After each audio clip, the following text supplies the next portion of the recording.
ತಲುಪಿದೆ ಅಂತ ಹೇಳಿ ಕೇಳ್ತೀನಿ. ಮೊದಲನೇದಾಗಿ ನಮ್ಮ ತಾಲೂಕಿನಲ್ಲಿ ನಮ್ಮ ಜನರಿಗೆ ಮತದಾರರಿಗೆ ಭ್ರಷ್ಟಾಚಾರವನ್ನ ತೋರಿಸಿದವರು ಯಾರನ್ನ ಇದ್ರೆ ಅದು ಮಾಜಿ ಶಾಸಕರು.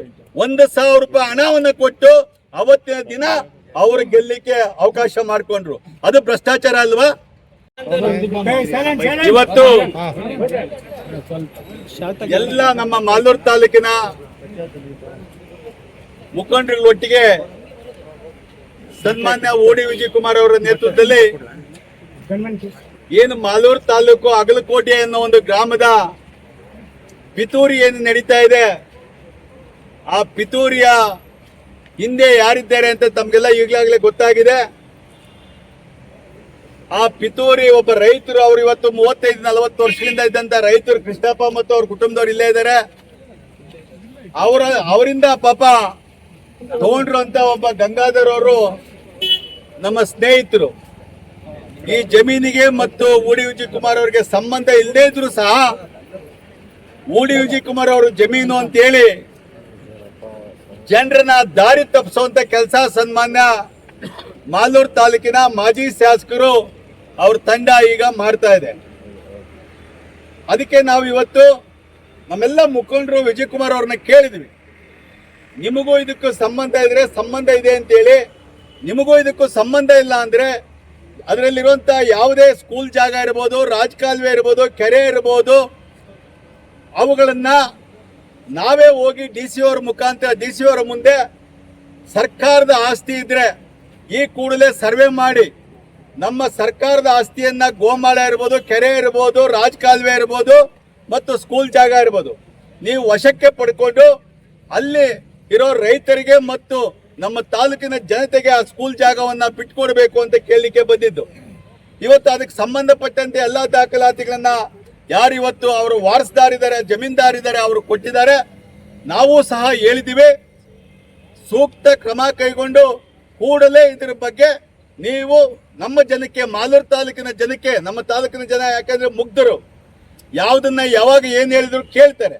ಅದಕ್ಕೋಸ್ಕರ ಬೇರೆ ಬೇರೆ ರೀತಿಯಲ್ಲಿ ಹೇಳೋದು ಬೇಡ, ನಮ್ಮ ಜನರ ದಾರಿ ತಪ್ಪಿಸೋದು ಬೇಡ.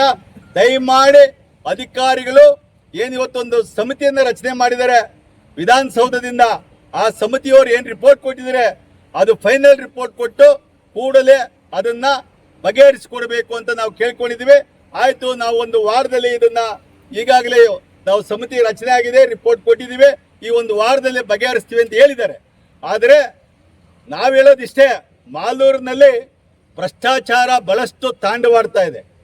ಕೇವಲ ತೊರ್ನಳ್ಳಿ ಒಂದೇ ಅಲ್ಲ, ಎಲ್ಲ ಗ್ರಾಮಗಳಲ್ಲಿ ಭ್ರಷ್ಟಾಚಾರ ತಾಂಡವಾಡ್ತಾ ಇದೆ. ಅದೇನು ಈಗಲೇ ಸ್ಟಾರ್ಟ್ ಆಗಿದ್ದಲ್ಲ, ಬಹಳಷ್ಟು ಹಿಂದಿನಿಂದ ತಾಂಡವಾಡ್ತಾ ಇದೆ. ಆದರೆ ಇವತ್ತು ಯಾರು ಮಾಜಿ ಶಾಸಕರಿದ್ದಾರೆ, 5 ವರ್ಷಗಳ ಹಿಂದೆ ಪೆನ್ನು ಪೇಪರ್ ಅವ್ರಿಗೆ ಕೊಟ್ಟಿದ್ರು. 5 ವರ್ಷಗಳ ಹಿಂದೆ ಪೆನ್ನು ಪೇಪರ್ ಕೊಟ್ಟಿದ್ರೆ ನಮ್ಮ ತಾಲೂಕಿನ ಜನ ಅರ್ಜಿ ಹಾಕಿದಾರಲ್ಲ, ಇವತ್ತು ಗೋಮಾಳ ಜಮೀನಿಗೆ ಯಾರು ಆ ಒಂದು ಜಮೀನಲ್ಲಿ ಉಳುಮೆ ಮಾಡ್ತಾ ಇದ್ದಾರೆ, ರೈತರಿದ್ದಾರೆ, ಅವರು ಅರ್ಜಿ ಸಲ್ಲಿಸಿದಾರಲ್ಲ, ಅವರು 5 ವರ್ಷಗಳ ಅವಧಿಯಲ್ಲಿ ಎಷ್ಟು ಜಮೀನು ನಮ್ಮ ರೈತರಿಗೆ ಮಂಜೂರು ಮಾಡಿದ್ದಾರೆ.